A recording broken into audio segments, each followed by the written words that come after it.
Porque o reino de Deus não é comida nem bebida, mas justiça e paz e alegria no Espírito Santo. Romanos 14:17. Querido irmão, seja bem-vindo a esse canal. A leitura de hoje são as cartas de ensino do nosso amado irmão, mestre, servo do Senhor, Derek Prince. Curta, se inscreva e compartilhe o vídeo para que mais vidas possam ser abençoadas e para que o reino do Senhor avance e a glória seja dada somente a Ele. Cartas de ensino, dois reinos opostos, de Derek Prince. O caminho para entrar no reino de Deus é através da redenção que foi obtida para nós pelo sangue de Jesus derramado na cruz. Como podemos ler em Colossenses 1:12-14? Dando graças ao Pai que nos fez idôneo para participar da herança dos santos na luz, o qual nos tirou da potestade, domínio ou autoridade das trevas, o reino de Satanás, e nos transferiu, levou para o reino do Filho do seu amor, em quem tem a redenção pelo seu sangue, a saber, a remissão dos pecados. Almeida Corrigida Fiel. A redenção é a base da nossa libertação do reino de Satanás para o reino de Deus. No versículo 13, vemos os dois reinos colocados lado a lado. Um o domínio das trevas, o outro o reino do Filho do amor de Deus. Seria útil para nós compreendermos algo da natureza do reino de Satanás, sem entrarmos em muitos detalhes. A seguir, veremos também a natureza do reino de Deus em nós, no nosso interior. Em primeiro lugar, vamos para Efésios 2:1-3. Essa passagem diz-nos quem pertence ao reino de Satanás. É muito importante saber isso. De acordo com as passagens que temos estado a estudar nas cartas anteriores desta série acerca do reino de Deus, todos pertencem a um ou ao outro dos dois reinos. Não há ninguém que não esteja em nenhum dos dois reinos. A pessoa pertence ao reino de Deus ou ao reino de Satanás. Ao ler estes versículos, vemos que o reino de Satanás contém todos aqueles que são desobedientes a Deus.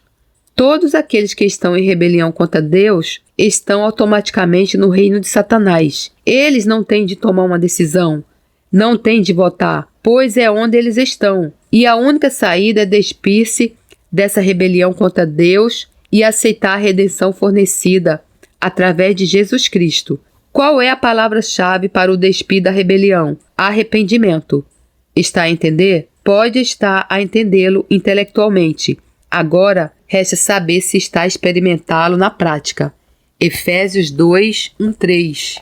E Deus vos vivificou, estando vós mortos espiritualmente, não fisicamente, em ofensas e pecados, em que noutro tempo andaste segundo o curso deste mundo.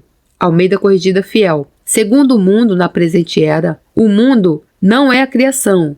O mundo é a presente ordem mundial. Por exemplo, refere-se algures que no dilúvio o mundo de então pereceu. A terra não pereceu, mas toda a ordem humana daqueles dias pereceu. É importante entender como o Novo Testamento usa essa frase, o mundo. O mundo é a presente ordem mundial que envolve toda a humanidade e todas as nações. Todos nós vivemos lá, todos nós, segundo o curso deste mundo. Segundo o príncipe das potestades do ar, ACF. A palavra príncipe desta versão poderá encontrar em traduções mais modernas como governador. É a palavra que ocorre em inglês em palavras como archangel ou archbishop. A palavra grega é arque e significa governante. Um arcanjo, por exemplo, é um anjo governante, um arcebispo é um bispo governante. Segundo o governante das potestades, em grego, autoridade, do ar, ACF. Satanás é o governante do reino de autoridade definido pelo ar. Existem duas palavras gregas para ar. Uma é aether, o que nos dá a palavra éter. A outra é aer, o que nos dá a palavra ar. Há uma diferença. A éter ou éter faz parte das regiões superiores da atmosfera. Aer ou ar é a atmosfera inferior, mais densa e contígua com a superfície da Terra. Essa é a palavra que é usada aqui. Então, Satanás é o governante do reino de autoridade que envolve toda a superfície da Terra. Ele tornou-se governante disso, porque o governante designado por Deus traiu a governação e entregou-a a ele, a Satanás. O governante designado por Deus era Adão. Então Satanás usou um artifício para chegar a essa posição, mas a autoridade, em última análise, vem de Deus. Continuando no versículo 2, do Espírito que agora opera nos filhos da desobediência, ACF. Ele é um espírito, não é um ser carnal. Ele é um ser espiritual que está a trabalhar nos filhos da desobediência. Qual é a palavra-chave aqui? Desobediência. Todas as pessoas que são desobedientes a Deus estão sob a influência de Satanás. Elas estão no mundo, que é o reino da autoridade de Satanás. E então Paulo continua e diz no versículo 3, entre os quais todos nós também antes andávamos nos desejos da nossa carne, todos nós sem exceção, fazendo a vontade da carne e dos pensamentos. ACF. Éramos motivados pela nossa natureza carnal, pelas nossas mentes. Lembre-se que a mente está em inimizade contra Deus, tanto quanto a natureza carnal. A mente não redimida e não regenerada está em inimizade contra Deus, tanto quanto a natureza carnal. Paulo diz em Romanos 8,7 que a mente carnal, a mente não redimida e não regenerada, está em inimizade com Deus. A maioria das pessoas pode ver que os pecados carnais óbvios estão em inimizade com Deus, mas na verdade, de muitas formas, a mente está mais em inimizade com Deus do que a natureza carnal. Lembro-me de estar na Suécia há cerca de 10 anos, na capital, em Estocolmo, e pediram-me para realizar uma reunião de libertação. Eu não decidi fazê-lo, mas pediram-me para o fazer. Foi cômico. As reuniões foram realizadas numa igreja e eu estava autorizada a ensinar na igreja, mas acharam que não era apropriado ministrar libertação dentro da igreja e todos nós tivemos de ir para uma sala ao lado. Depois de ter acabado o ensino, eu disse: agora todas as pessoas que sentem precisar de libertação apenas têm de mudar-se para a sala a seguir. Praticamente toda a congregação mudou-se e não havia realmente nenhum espaço a sobrar naquela sala. Quero dizer, havia pessoas de parede a parede. Ninguém poderia cair porque estavam lá muitas pessoas. Disse-lhes como orar e ordenei que os espíritos malignos saíssem e tivemos um momento emocionante. Há certas coisas que me lembro muito vividamente. Entendo a língua sueca. Estava um pastor pentecostal sueco a andar por lá ou a espremer-se para abrir caminho, a olhar em redor para os membros da sua congregação que estavam a ser libertados de espíritos malignos. Esta é uma observação clássica e atesto a verdade disto. Ele disse em sueco, mais do que uma vez: eu não acredito no que estou a ver. Pensei, o que mais podes fazer? Mais tarde, alguns dos cristãos da Suécia enviaram-me uma mensagem a dizer: como pode ser tão parvo ao ponto de imaginar que os suecos poderiam precisar de libertação de espíritos malignos? Eles são demasiado intelectuais. Veja, a verdade da questão é que o intelecto mais facilmente está em inimizade com Deus do que a simples velha natureza que se embebeda, comete imoralidades e tudo isso. A mente é, na realidade, o melhor retrato da rebelião contra Deus. Um dos resultados disso é que educar a mente carnal é educar inimigos de Deus. Não é de todo acidental que provavelmente a principal oposição à mensagem do Evangelho seja encontrada em círculos acadêmicos. Provavelmente a oposição mais forte. O grande baluarte da oposição é a maioria dos seminários. Porque eles o fazem educar mentes não regeneradas, simplesmente tornando-os mais anticristo do que eram antes.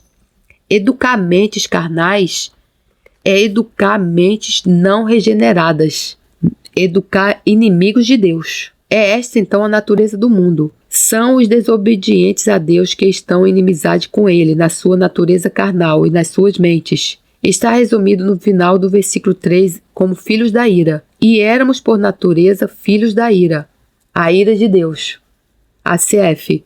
Essa é a natureza do reino de Satanás. Ele é um governante espiritual que domina por poder espiritual em toda a superfície da terra, aqueles que estão em rebelião contra Deus. E é a sua rebelião que automaticamente faz com que eles fiquem sujeitos a Satanás. Ele é o arquirrebelde, governante dos rebeldes. Vamos ler Jó 41, que é um capítulo incrível. Há 34 versículos em Jó 41 e são todos dedicados à descrição de um monstro marinho.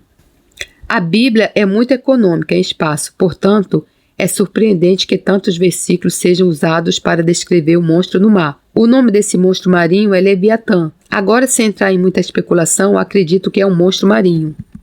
Pessoalmente, acredito que é um monstro marinho no mar, chamado Leviatã. Nos registros antigos da Marinha Britânica, que são oficiais, há uma série de exemplos de pessoas que viram e registraram este monstro no livro de registro das suas embarcações navais. É apenas uma questão de opinião. Não estou a defender isso. Acredito que Leviatã, tal como a serpente no jardim, não é apenas uma criatura, mas ele é também uma forma de incorporação de Satanás. Não penso que possamos entender isso de qualquer outra forma. E à luz disso, acho que é muito significativo o que diz no último versículo, Jó 41:34. Ele, Leviatã, vê tudo que é alto. Almeida Corrigida Fiel. Com desdém, olha todos os altivos. NVI. O que isto diz sobre o seu caráter? Com desdém, olha todos os altivos. NVI. Que palavra usarias para descrever isso? Arrogância? É rei sobre todos os filhos da soberba. Almeida Corrigida Fiel. Reina soberano sobre todos os orgulhosos. NVI. Isso é Satanás. Ele é rei sobre todos os filhos do orgulho. Não importa que sejam religiosos. Não importa que sejam batistas ou pentecostais ou católicos ou budistas ou hindus ou comunistas. Ele é o seu rei. Permita-me fazer essa pergunta. O que veio primeiro? Orgulho ou rebelião? Orgulho. O orgulho causou a rebelião. A raiz de todos os problemas na nossa natureza é o orgulho. A raiz de todos os problemas na nossa natureza é o orgulho. Quando Deus chega até a raiz, as coisas começam a acontecer. Isto é apenas uma imagem do reino de Satanás. Ele é o governante sobre todos os soberbos e rebeldes. Ele é um governante invisível, mas domina e controla-os, manipula-os com seu poder espiritual. Existe uma outra imagem do reino de Satanás que devemos ler em Efésios 6:12. Porque não temos que lutar contra a carne e o sangue, mas sim contra os principados, contra as potestades, contra os príncipes das trevas deste século, contra as hostes espirituais da maldade nos lugares celestiais. Por vezes, tenho comentado que a maioria dos cristãos pontua este versículo de modo errado. A maneira como leio é esta, porque não temos que lutar, ponto. Mas isso não é o que o Paulo diz. Ele diz que estamos numa luta, mas não é contra a carne e o sangue. Acho que é muito significativo o fato de Paulo escolher a metáfora da luta grego-romana, luta livre. Nem acho que seja uma metáfora, mas um fato real. É a forma mais intensa de contato, pessoa a pessoa. Tive experiências em que estive realmente envolvido fisicamente com poder satânico, invisível, mas fisicamente envolvido. Agora vamos ver a tradução Prince. Poderá perguntar-me, qual é a sua autoridade? Bem, estudei grego desde os meus 10 anos de idade. Isso não significa que esteja sempre certo, mas significa que tenho direito à minha opinião. Não há ninguém que esteja sempre certo, seja em grego ou hebraico. São línguas muito elaboradas e sutis. Qualquer um que afirme que sabe tudo, é óbvio que não sabe. Aqui vem a minha tradução, porque a nossa luta livre não é contra pessoas com corpos. Essa parte vem da Bíblia viva e eu reconheço e considero excelente, porque nós não estamos lutando contra gente feita de carne e sangue, mas contra pessoas sem corpos. Bíblia viva. O que salienta é que estamos a lidar com pessoas, mas que não têm corpos. Uma vez que entenda isto, ficará muito à frente, percebe? Enquanto pensar que está apenas a lidar com algo dentro de si mesmo, ou com forças inanimadas, ou obsessões, ou qualquer que seja a palavra, ou quando dá alguma terminologia psiquiátrica fantasiada a isso, é sinal que não conseguiu entender a realidade. Estamos a lidar com pessoas mais invisíveis, que nos têm um ódio de morte, para dizê-lo cruamente, mas eles não têm corpos. Vou dar um exemplo prático disto. Lutei durante anos com um problema. Era um pastor na época. Acredita que os pastores têm problemas? Ora essa. Todos sabem que os pastores não têm problemas. Eles só resolvem os problemas de outras pessoas, enquanto eles próprios não têm ninguém para os ajudar com seus problemas. E não podem dizer ao seu rebanho, eu tenho um problema, porque então iriam pensar que não devia ser pastor. De qualquer forma, tive uma tremenda luta com depressão durante anos. Era um cristão comprometido, estava no ministério, acreditava na Bíblia, falava em línguas, memorizei escrituras e até jejuei, e a situação piorou. Estava desesperado.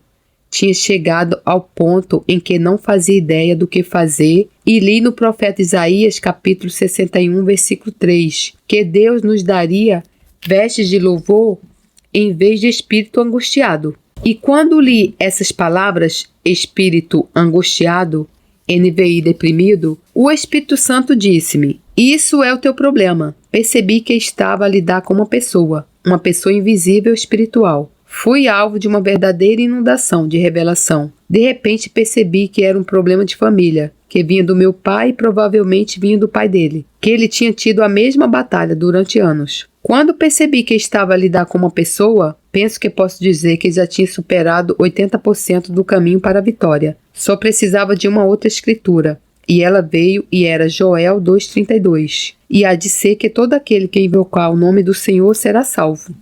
Almeida Corrigida Fiel. Invoquei o Senhor muito especificamente em nome do Senhor Jesus Cristo, citando Joel 2,32, para ser liberto do espírito angustiado. Fui liberto. Isso foi por volta de 1953. 10 anos mais tarde, o Senhor empurrou-me contra a minha vontade para o ministério da libertação de outros. Eu próprio já tinha passado por isso, como referi. Pensava que seria terrível para um ministro ter de admitir que ele tinha sido liberto de um espírito maligno, e então a única pessoa que alguma vez soube disso foi a minha primeira esposa. O que estou a voltar a afirmar é que estamos a lidar com pessoas. Quando perceber isto, estará numa posição totalmente diferente de poder lidar com isso. Quase todas as religiões pagãs sabem disso. São os cristãos que são ignorantes, porque a nossa luta livre não é contra pessoas com corpos, mas contra governantes, baseado na palavra grega ake, e poderes em grego, autoridades. Vejamos agora a versão de Prince. Governantes com diversas áreas e ordem descendente de autoridade. Isso significa que há governantes e subgovernantes. Por exemplo, vejamos o Havaí, porque estou nessa ilha agora. Sem dúvida alguma, há um governante satânico nesta ilha. Sem qualquer dúvida, absolutamente nenhuma. Acho que o nome dela é Pele. Acho que isso é um fato. Pode-se ir falar com os habitantes locais para obter alguma informação básica. Eles já sabem disso há séculos. Mais abaixo dela ou dele existem vários subgovernantes. Provavelmente um em cada grande cidade. E é muito provável que haja um para cada grupo racial. Cada grupo racial terá sua própria autoridade dominante particular sobre ele. Não quero entrar nesse assunto com muitos detalhes porque o nosso tema é o reino de Deus, não o reino de Satanás. Na realidade, não podem entender um sem o outro. Também é necessário que entenda que a organização do reino de Satanás é extremamente boa, porque ele recebeu a de Deus, compreende? Ele era o governante principal, o arcanjo de mais de 1/3 dos anjos. Ele virou aqueles anjos em rebelião contra Deus, mas manteve a estrutura de governo. É por isso que o seu reino é tão eficiente. Governantes com diversas áreas e ordem descendente de autoridade. A frase a seguir traduzi assim: os dominadores do mundo dessas trevas atuais. Repare em dominar e em mundo. O objetivo de Satanás é dominar o mundo inteiro. Esse é o seu propósito e tudo o que ele faz é direcionado para isso. E é um reino de escuridão, trevas. Aqueles que estão no reino de Satanás não sabem onde estão, porque estão nas trevas. Aqueles que estão no reino de Deus sabem onde estão, porque estão na luz. A frase final é: espaço em branco, espirituais de maldade.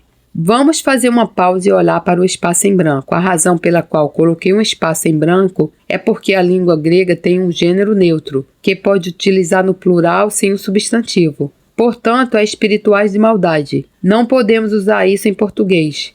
pois temos de lá colocar alguma palavra. As duas palavras geralmente usadas aqui são hostes ou forças. Vamos dizer hostes porque eles são anjos, tal como eu entendo.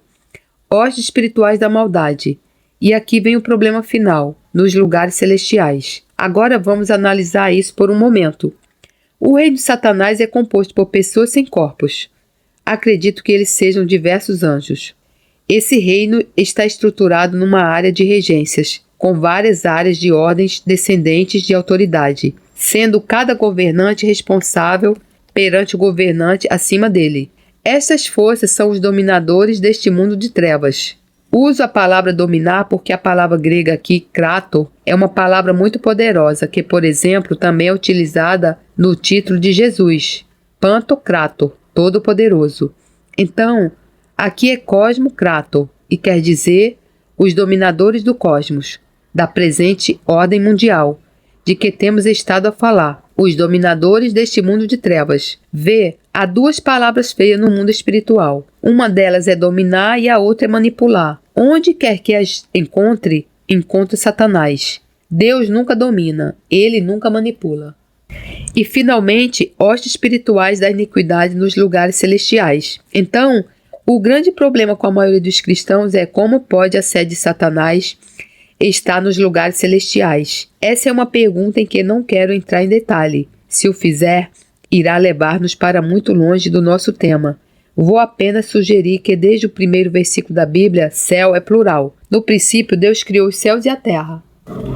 Sabendo que a sua mente não vai entrar na próxima fase, se não virmos este assunto, pelo menos por alto, vamos ver o que Paulo diz em 2 Coríntios 12, no versículo 2. Conheço um homem em Cristo que há 14 anos, se no corpo não sei, se fora do corpo não sei, Deus o sabe, foi arrebatado ao terceiro céu. ACF. Tenho formação em lógica, não posso contornar o fato de que se houver um terceiro céu, deve haver um primeiro e um segundo. Não há maneira de haver o terceiro de algo sem os dois primeiros. Isso significa que deve haver pelo menos 3 céus. Também em Efésios 4:10 fala-se sobre o fato de que ele desceu ao Hades e então subiu aos céus. Lá diz: aquele que desceu é também o mesmo que subiu acima de todos os céus para cumprir todas as coisas.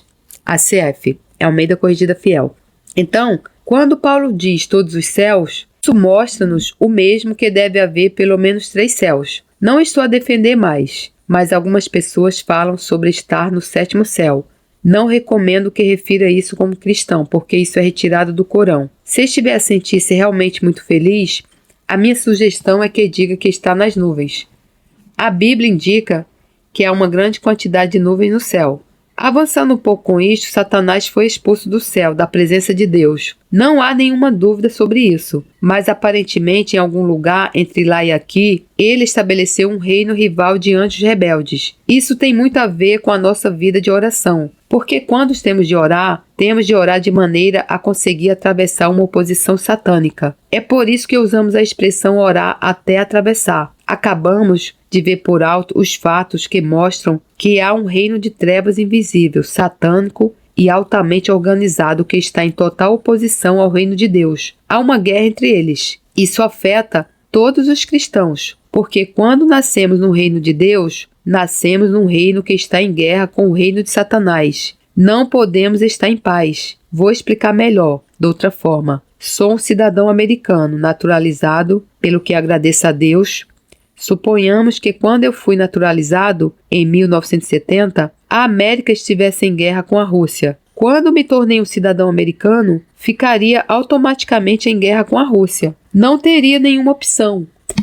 Isso é verdade para todas as pessoas nascidas no reino de Deus. Quando entra no reino de Deus, tende a estar em guerra com o reino que está em guerra com seu reino. Isso vai explicar muitas coisas que talvez nunca entendeu. Agora, afastando-nos do reino de Satanás, vamos olhar para o reino de Deus. Não em grande pormenor, porque isso levaria muito tempo.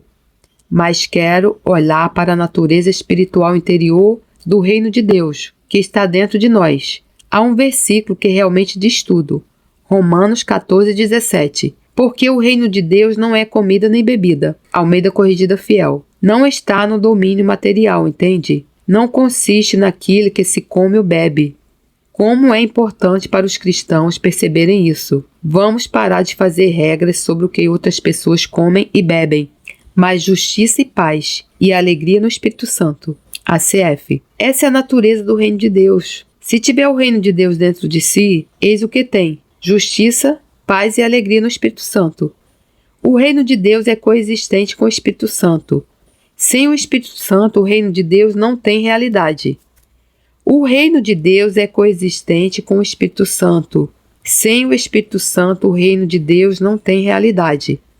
Recentemente, conversei com um irmão sobre esta expressão, igreja alternativa. Como sabe, normalmente a YWAM, Youth with a Mission, Jokun, igual jovens, com uma missão, é classificada como igreja alternativa.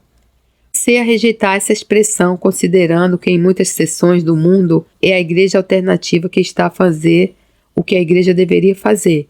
E o Espírito Santo está com a igreja alternativa e não com a igreja. Essa é a minha observação e eu não estou a representar a opinião oficial da Jogum.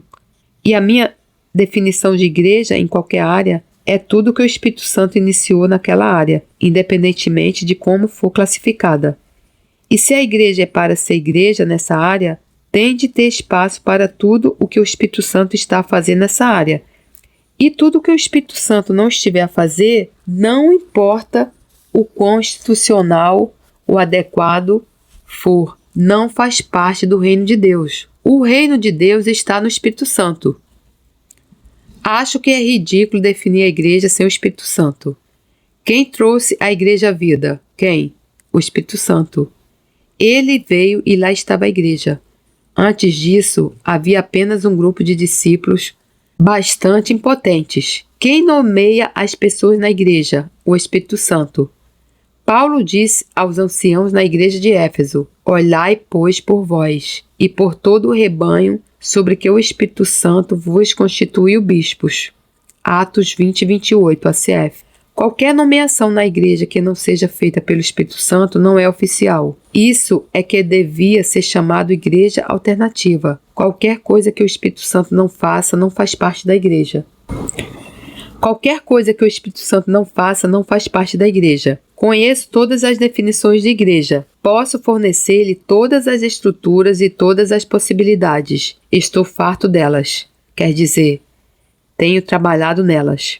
Mas, para dizer a verdade sobre o assunto, sem o Espírito Santo não temos absolutamente nada. O Espírito Santo é o iniciador da igreja. Ele é o poder de manutenção da igreja. Ele é o que faz da igreja a igreja. O reino de Deus é coexistente com o Espírito Santo e não vai nem 1 milímetro além. Está tudo no Espírito Santo.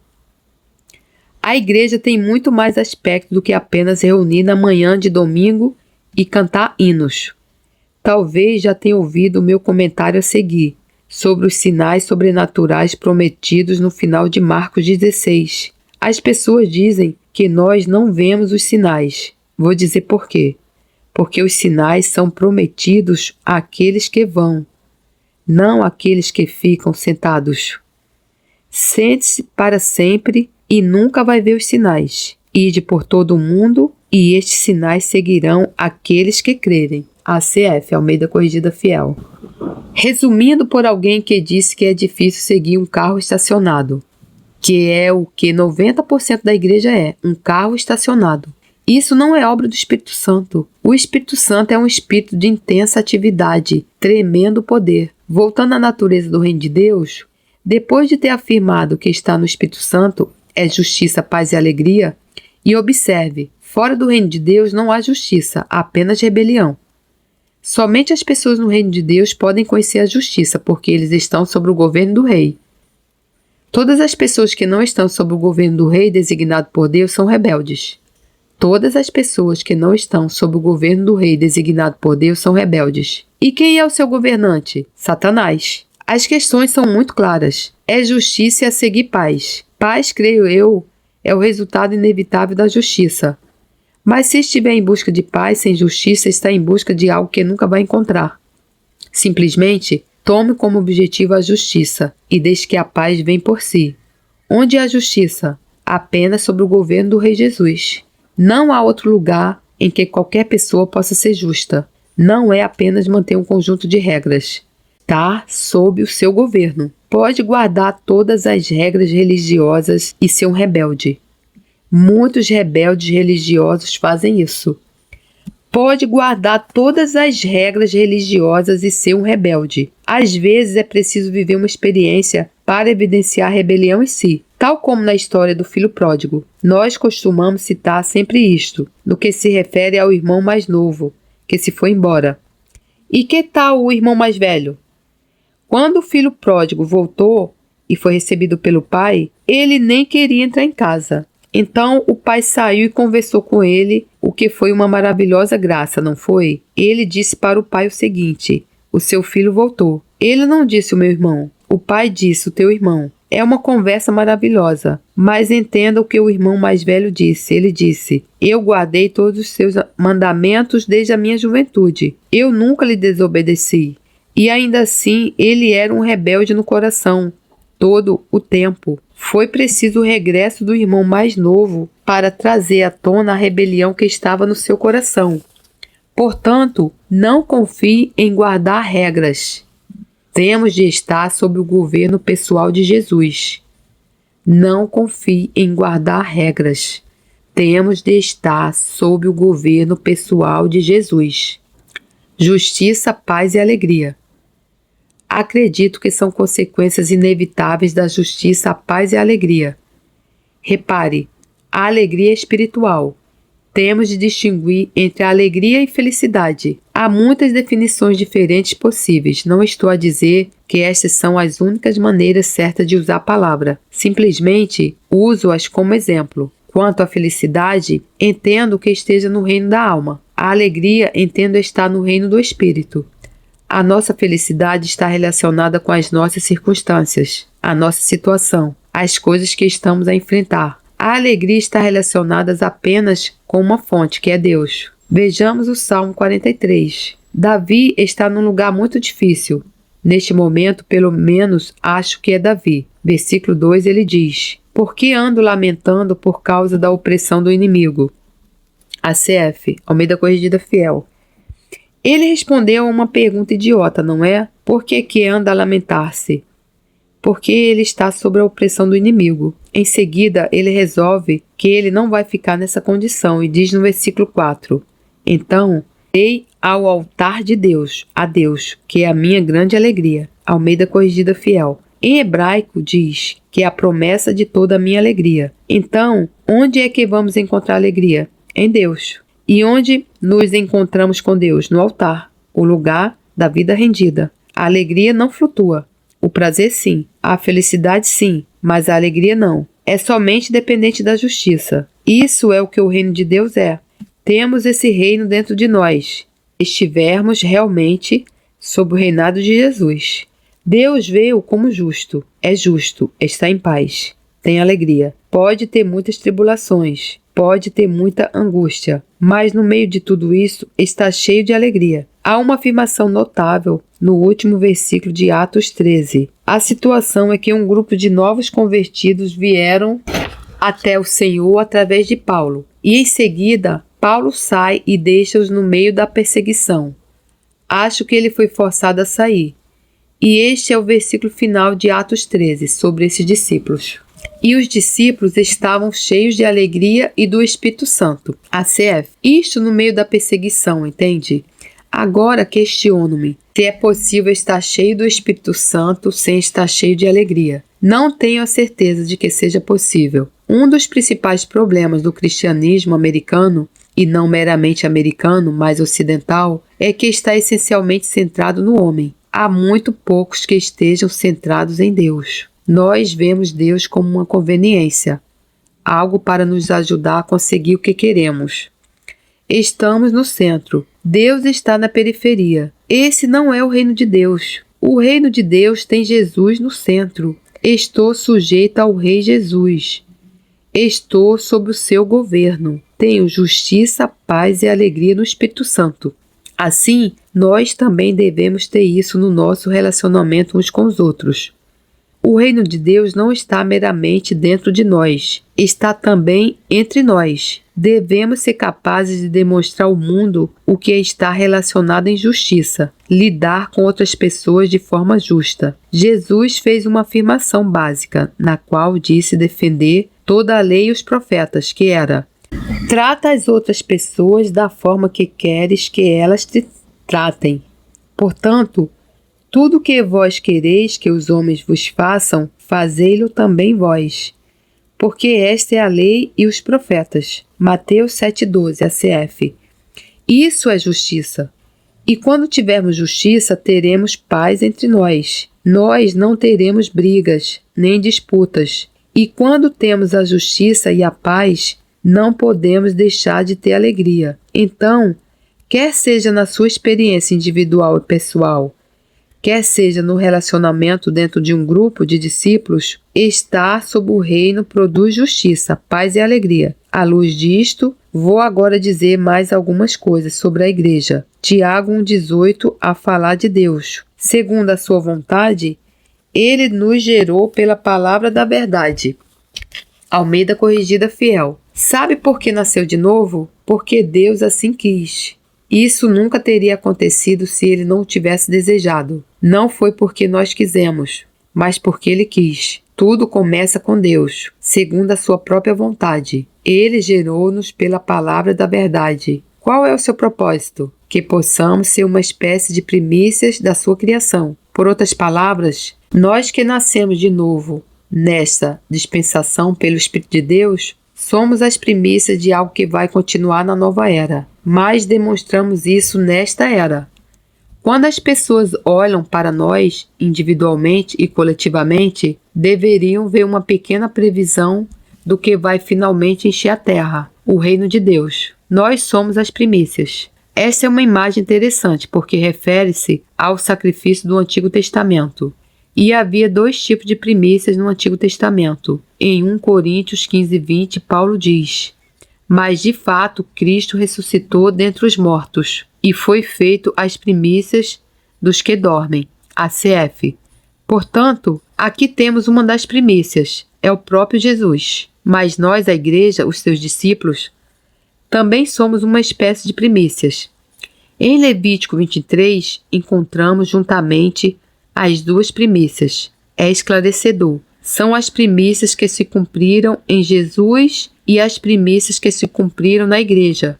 Em Levítico 23, 9 e 11, fala sobre as primeiras primícias. E falou o Senhor a Moisés, dizendo: fala aos filhos de Israel e diz-lhes: quando houverdes entrado na terra que vos hei de dar e fizerdes a sua colheita, então trareis um molho das primícias da vossa cega ao sacerdote, e ele moverá o molho perante o Senhor, para que sejais aceites. No dia seguinte ao sábado, o sacerdote o moverá. Almeida Corrigida Fiel. Pela nossa ordem dos dias de semana, qual é o dia depois do sábado? Domingo. Domingo é o primeiro dia da semana. É o dia depois do sábado. Isso é bíblico.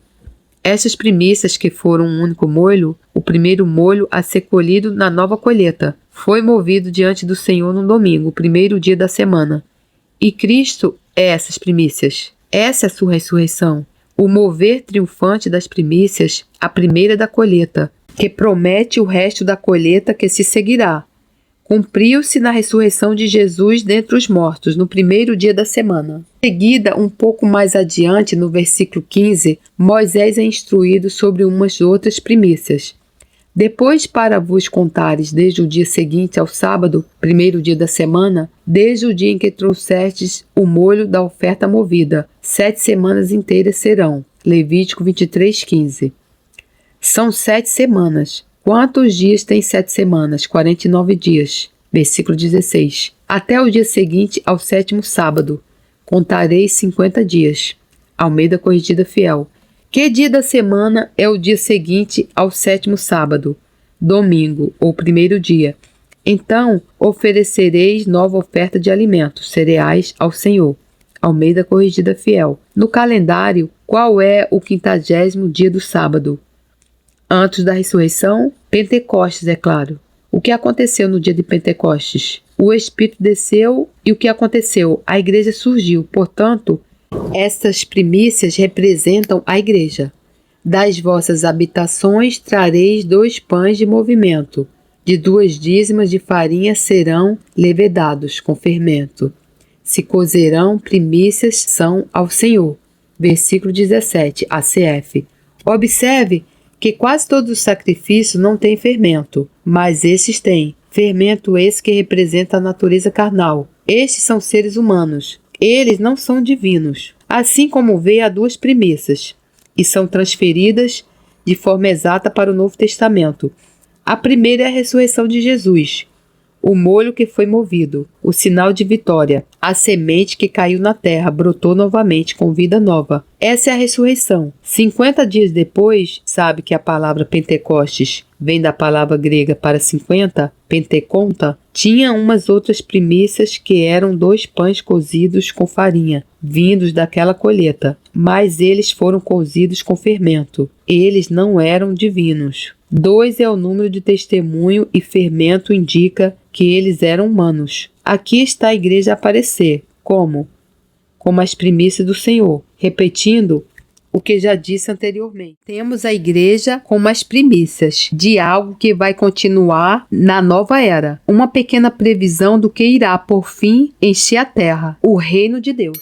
Glória a Deus, louvado seja o Senhor, que a graça do Senhor Jesus Cristo, o amor de Deus e a comunhão do Santo Espírito estejam com vocês. Amém. Deus lhe abençoe.